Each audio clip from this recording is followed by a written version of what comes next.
नमस्कार दोस्तों, मेरा नाम है डॉक्टर नंदिता शर्मा। मैं एक एजुकेशनिस्ट हूँ। I am a principal of a school in Ghaziabad, Bloomsbury international school. I am also the general secretary of the trust, Nandkriti welfare trust. एक बार फिर से मैं हाजिर हूँ एक नया वीडियो लेकर के। और before I begin the video, आप लोगों से एक छोटी सी गुजारिश, मेरे इस वीडियो को लाइक, शेयर और सब्सक्राइब मेरे चैनल को ज़रूर कीजिएगा। And also press the bell notification so that you can get more and more new videos from my side. मैंने कोशिश की है कि अपने चैनल के थ्रू जितना भी लेटेस्ट आपको इन्फॉर्मेशन मैं पास ऑन कर सकूं regarding education, regarding anything, any new thing that you want to know. So a lot of new videos will be there and this is one is an exclusive video. शुरुआत करने से पहले मैं सभी को बहुत बहुत हार्दिक शुभकामनाएं देती हूँ. कल रक्षाबंधन है और सभी भाई बहनों को बहुत बहुत मुबारकबाद देती हूँ. इतना खूबसूरत ये हमारा त्यौहार है और हम सब बहुत ही इसको मज़े से मनाएं. हाँ, लेकिन ध्यान रहे सोशल डिस्टेंसिंग का और अपने हाइजीन का, अपने क्लिनलीनेस का, क्योंकि इसके बिना आप आज की डेट के बाद घर से बाहर नहीं निकल सकते हैं. सो अगर आप भीड़ भाड़ में जाएंगे तो फिर ये फिर से जो हमारा कोविड फैला हुआ है पूरी दुनिया को, उसने तहस नहस कर रखा है, ये हमें ना हो, इसकी मैं दुआ करती हूँ. तो चलिए आगे बढ़ते हैं. आज मैं ये वीडियो लेके आई हूँ ख़ास तौर से स्टूडेंट्स के लिए, पेरेंट्स के लिए, जो ये जानना चाहते हैं कि नई एजुकेशन पॉलिसी 2020 में क्या है. सबसे पहले तो मैं कंग्रेचुलेट करना चाहती हूँ सभी बच्चों को, सभी पेरेंट्स को, सभी एजुकेशनल इंस्टीट्यूशंस को, क्योंकि एक ये बहुत ही अच्छा पहल हमारी सरकार ने किया है. They have change the entire education policy that has from last more over 30 years ये चीज़ नहीं हो पा रही थी. लास्ट जो चेंज एजुकेशन सिस्टम में आया था वो 1986 में आया था. उसके बाद कोई भी एजुकेशन सिस्टम में चेंज नहीं आया था. 10+2 सिस्टम को हम रेगुलरली फॉलो करते आ रहे हैं और कई बार ये देखा गया है कि इसमें इसके काफ़ी सारे ड्रॉबैक्स रहे हैं in terms of employment, in terms of placement letter on, in terms of learning, what we are learning and what we are actually doing. तो इन सब चीज़ों में जो ये ब्रिज था, सॉरी जो गैप था, उसको ब्रिज करने के लिए एक नया सिस्टम लेके आया गया है. तो ये वीडियो उन सभी बच्चों को, सभी पेरेंट्स को ये बहुत बेनिफिट करने वाला है. So let us understand what exactly is the new education policy 2020. इस एजुकेशन पॉलिसी के तहत जो एजेंडा है, the government says that by the end of 2035, year 2035, 50% of the population should be able to learn in the higher educational institutions. उनका एक रुझान होना चाहिए हायर एजुकेशन की तरफ.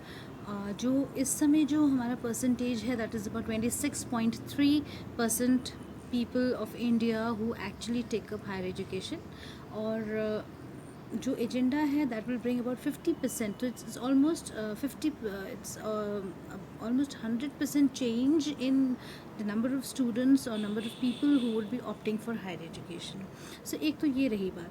दूसरी बात ये कि अभी तक जो हमारा लर्निंग प्रोसेस था, जो भी हमारे सिस्टम्स थे, जो भी हमारी गवर्निंग बॉडीज़ थी, वो सारे के सारे जो है हमें एक जो करिकुलम हमारा सेट करते थे, उसमें सारा हम जो पढ़ते थे वो सारा रूट के थ्रू पढ़ते थे. दैट इज़ रूट मीन्स रटाफिकेशन, मगिंग अप थिंग्स. लेकिन अब जो है उसी के बेसिस पे हमें मार्क्स भी मिलते थे. सो अब जो है वो चेंज हो गया है. Now we are changing that to knowledge quotient, knowledge based learning and assessment. So ये सारे जितने भी एग्ज़ाम्स हैं, रेगुलेटरी बॉडीज़ हैं, इन सबको मर्ज कर दिया जाएगा.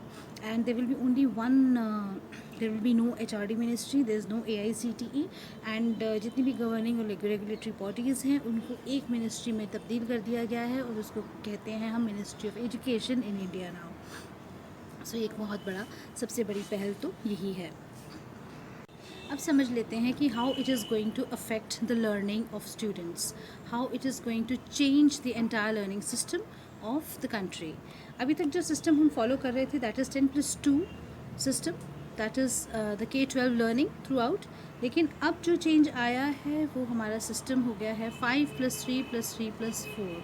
Now how this change has happened that we need to understand. How the education system will change now. सरकार हमारी ये कहती है कि जो हमारे बच्चे हैं from their birth till the age of 3, उनके लिए गवर्नमेंट एक गाइडलाइन इशू करेगी उन बच्चों को किस तरीके से प्रिपेयर करना है, घर पे क्या क्या सिखाना है, क्या क्या चीज़ें उन बच्चों को आनी चाहिए।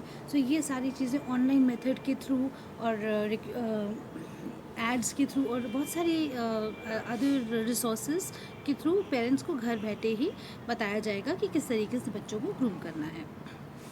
Then comes the second stage when the child is 3 years old. So 3 to 5 years का एक ब्रैकेट है जिसमें आप जो अभी हमारा करेंटली 3 year सिस्टम होता था प्री स्कूलिंग का, अब वो एक्सपैंड कर दिया गया है to up to from 3 to 5 years of age. So that bracket is still the same, उसमें प्री स्कूल लर्निंग है, सब कुछ है, बट द बेसिक आइडिया है कि उसमें हम ज़्यादा कॉन्सेप्ट्स न ला करके उनको एक उन बच्चों को एक लैंग्वेजेस का रिकग्निशन, नंबर्स का रिकग्निशन और हिंदी अक्षरों का और वर्णमाला और इन सब चीज़ों का रिकग्निशन एंड स्पोकन, इन सबको बोलना, ये सब उनके लिए एक मैंडेटरी रिक्विजिट होगा। If people want to introduce a little bit of mathematics or numbers or things like that, that is okay, but it is not mandatory. Basic idea is कि इस एज तक 5 साल के बच्चों को लैंग्वेज आ जाना चाहिए।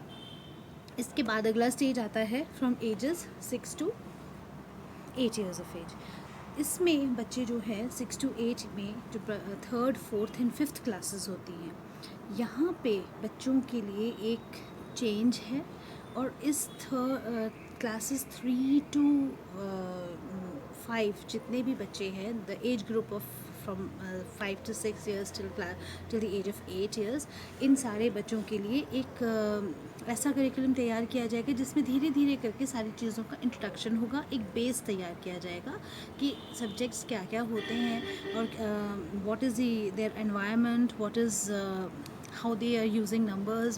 So this will be a basic foundational course for the ages from ages 6 to 8 years of age. इसके बाद एक मेजर जो चेंज आने वाला है वो आने वाला है क्लास 6th। सो अभी तक तो ये है कि बच्चों को अभी बेसिक सब कुछ आना चाहिए, there is no mandatory, there is thing where the child is being assessed और टेस्टेड और गिवन मार्क्स और समथिंग लाइक दैट। लेकिन अब जो है, अब वो वहाँ पे बच्चों के लिए वो the major change will happen when the child comes to class 6th। जब 6th क्लास में बच्चा आ जाता है तो वहाँ पे बच्चे की जो लर्निंग है वो टोटली चेंज कर दी गई है।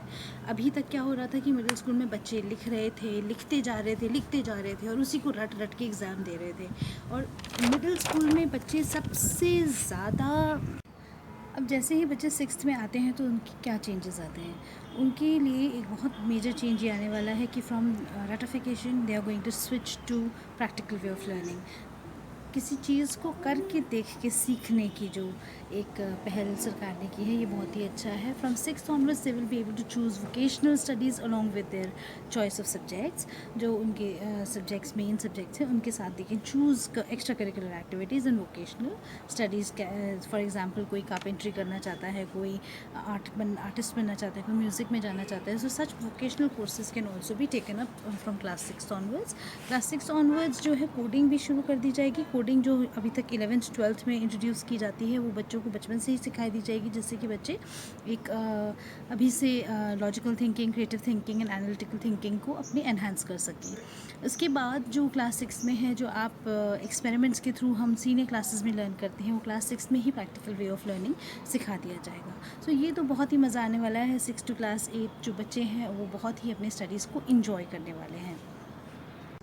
सो क्लास 6 to 8 के बच्चे जितने भी पढ़ रहे हैं through project and through internships and through small activities, उनका असेसमेंट कैसे होगा, उनके छोटे छोटे प्रोजेक्ट्स होंगे, उन्हीं के बेसिस पे उनका असेसमेंट होगा। सो ये बहुत ही एक अच्छी चीज़ है अलॉन्ग विद द सब्जेक्ट्स। और इस टाइम ड्यूरेशन में जो बाकी के सब्जेक्ट्स हैं, लाइक मैथ्स है, साइंस है, सोशल स्टडीज़ है, जो मेजर सब्जेक्ट्स हैं जो हम शुरू से नहीं पढ़ रहे हैं प्रॉपर्ली, वो भी अब प्रॉपर्ली इंट्रोड्यूस होंगे। What is the difference, why they are you, what is in there in that, ये सारी चीज़ें जो हैं क्लास 6 to 8 में इंट्रोड्यूस कर दी जाएंगी। Now the next bracket comes is the 9th 10th 11th and 12th। ये जो 4 साल का ब्रैकेट है, इन 4 सालों में अब बच्चे को लिबर्टी है that they can choose the subject of their choice.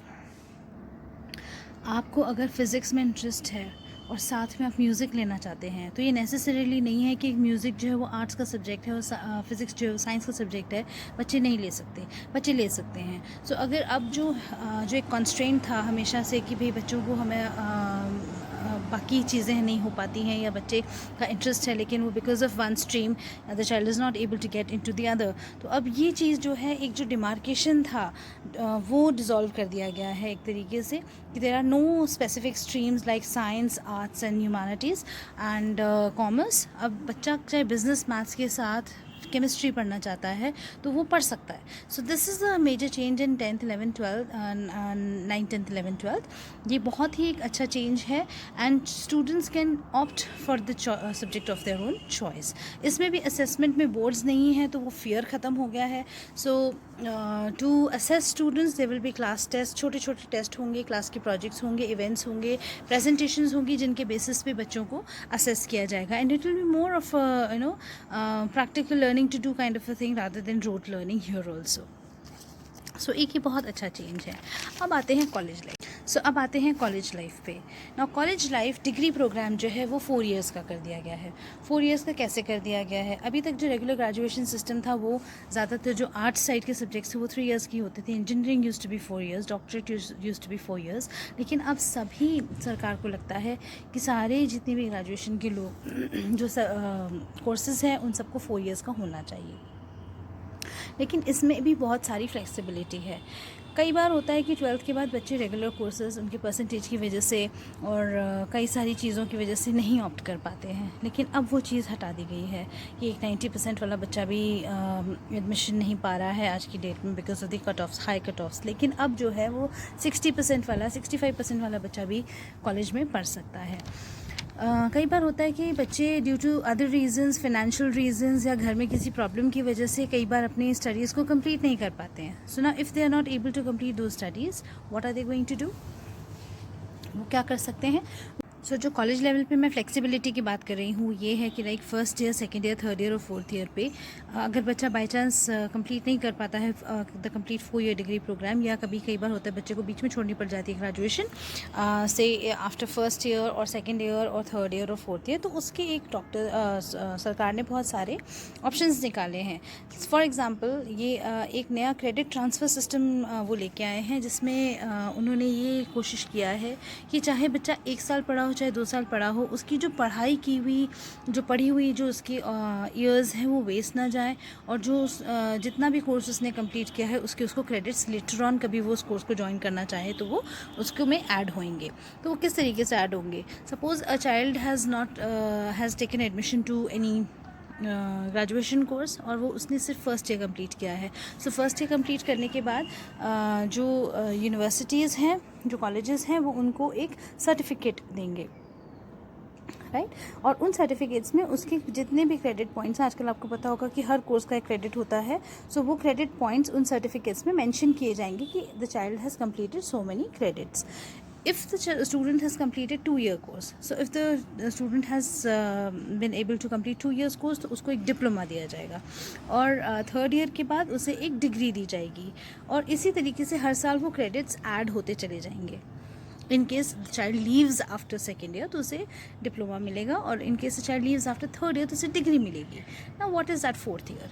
अब कई बच्चे होते हैं जिनको उम्मीद होती है कि हम एक 3 ईयर का डिग्री प्रोग्राम करके कोई अच्छी जॉब कर लेंगे, या प्रॉब्ली हमारे पास फाइनेंसेस नहीं है, या प्रॉब्ली हमें और किसी और पढ़ाई नहीं करनी है, या हमें और आगे कोई इंटरेस्ट नहीं है। So they can easily drop the fourth year.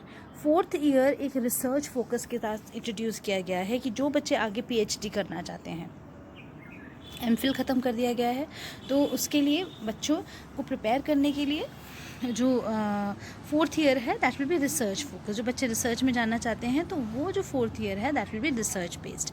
So 4 year degree program इस तरीके से कंप्लीट होगा। मास्टर्स को कम कर दिया गया है। मास्टर्स पहले 2 साल की होती थी, अब वो सिर्फ 1 साल की होगी। Like in other foreign countries, ज़्यादातर कोर्सेज जो हैं फॉरेन कंट्रीज़ में मास्टर्स के लेवल के, वो सारे 1 ईयर कोर्सेज हैं। After that, if somebody wants to get into PhD, so PhD will be approximate will be 4 years, minimum 4 years PhD में लोगों को देना ही है. Now इस तरीके के एजुकेशन सिस्टम में इनोवेशन तो है ही, साथ में जब एक रिसर्च फोकस है तो we can also claim that India is also emerging in terms of research and progress. क्योंकि रिसर्च इंडिया का अभी बहुत वीक है. बहुत ही कम लोग जो हैं रिसर्च में जाना चाहते हैं, बहुत ही कम लोग जो हैं जो नई इनोवेशंस करना चाहते हैं. हम दूसरे कंट्रीज़ पर रिलाई करते हैं बहुत सारी चीज़ों के लिए, लेकिन अब ये एक इंडिया में एक नई पहल है और it is a very nice thing for the students those who really want to get into proper research. तो उसके लिए एक बहुत अच्छी एक रिसर्चिंग एजेंसी भी बना दी गई है, which will be known as national research foundation. और नेशनल रिसर्च फाउंडेशन का बनाने का औचित्य ये है कि कई बार होता है कि हम अपनी रिसर्च बिकॉज ऑफ फंडिंग हम नहीं उसको कंप्लीट कर पाते. कुछ हम नई चीज़ बनाना चाहते हैं इस देश के लिए और वो हमें प्रॉपर फंडिंग नहीं मिल पाती है. So this research foundation will be helping people to do research through funds and all the provisions that they need. उनके लिए लैब सेटअप किए जाएंगे, वर्चुअल लैब सेटअप किए. वर्चुअल लैब्स तो आई फॉरगॉट टेलिंग यू कि हर level पे virtual lab settle होंगे. Even at school level in 9th 10th 11th 12th में भी वर्चुअल लैब्स होंगी, ग्रेजुएशन लेवल पे भी होंगी, मास्टर्स पे भी होंगे एंड इवन इन रिसर्च. सो जितने भी हमारे कोर्स जो PhD है वो PhD के लिए रिसर्च के लिए फंडिंग मिल जाएगी. अब ये नहीं है कि खाली रिसर्च साइंस में होती है या ओनली इन मैथमेटिक्स और probably in any such technical subject, but it will also be provided for any humanities subject. अगर आपको सोशल साइंस में रिसर्च करना है, आर्कियोलॉजी में करना है, आर्किटेक्चर में करना है, किसी भी चीज़ में करना है, उसके लिए आपको ये नेशनल रिसर्च फाउंडेशन जो है ये आपको फंडिंग प्रोवाइड करेगी. अप टिल क्लास 5 सारे इंस्टीट्यूशंस को ये आज़ादी है कि वो अपने जो रीजनल लैंग्वेज है या जो भी उनके स्टेट का लैंग्वेज है या उनका मातृभाषा है या उनकी कोई भी whichever language they want to use, they are free to use any language. But 6th onwards there will be a change. They have to introduce languages like the global language English, and apart from that they can also continue till 8th in various places if it is not possible. लेकिन कोशिश ये की जाएगी कि class 5 तक जो है जो रीजनल लैंग्वेजेस हैं उसमें पढ़ाई हो पाए. दूसरी एक चीज़ बहुत अच्छी कर दी गई, जैसे मैंने पहले भी बताया था कि UGC AICT को अब ख़त्म कर दिया गया है. अब सिर्फ एक गवर्निंग बॉडी होगी, that will B ministry of education. And जितने भी प्राइवेट इंस्टीट्यूशंस हैं जो हायर एजुकेशन में है, लर्निंग में है, उनकी एक फ़ी पे भी कैप लगा दी जाएगी. क्योंकि बहुत सारे इंस्टीट्यूशंस हैं जो एक पर्टिकुलर कोर्स के कई सारे पैसे ले लेते हैं. So this is where there is going to be uniformity throughout the education system. इस कैप से फ़ायदा ये होगा कि जो पेरेंट्स अफोर्ड नहीं कर पाते थे एक अच्छे कॉलेज में एडमिशन लेना, वो अब सारे कॉलेज एक बराबर लेवल पे आ गए हैं. और यूनिवर्सिटीज़ और deemed universities and autonomous degrees इन सबको ख़त्म कर दिया गया है. सिर्फ एक नेशनल डिग्री दी जाएगी और उस डिग्री के अंदर हर बच्चा हर इंस्टीट्यूशन से वो प्राप्त कर सकता है. 9th से लेकर 12th तक का सिलेबस ऑलरेडी स्कूल लेवल पे कम कर दिया गया है and it is been made more practical. और ऐसा नहीं है कि जो भी हमारे एग्ज़ाम्स हैं, जितने भी हमारी टेस्टिंग होगी उसके अंदर सारे डिस्क्रिप्टिव क्वेश्चंस होंगे, उसके अंदर ऑब्जेक्टिव क्वेश्चंस भी होंगे. So multiple choice questions will also be introduced for higher education. So this will go throughout, like आपकी ग्रेजुएशन में, मास्टर्स में, इस तरीके से क्वेश्चनर्स हैव बीन चेंज्ड. ये पॉइंट अगर मेरे से मिस हो गया था उसके लिए भी मैं माफ़ी चाहूँगी, लेकिन मैंने कोशिश की है कि मैं इसमें सब कुछ कवर करूं. So I hope that by 2040 or 2035, half the India is literate, half the India is into higher education and research, and it will be a transformed and a progressive country. Thank you so much.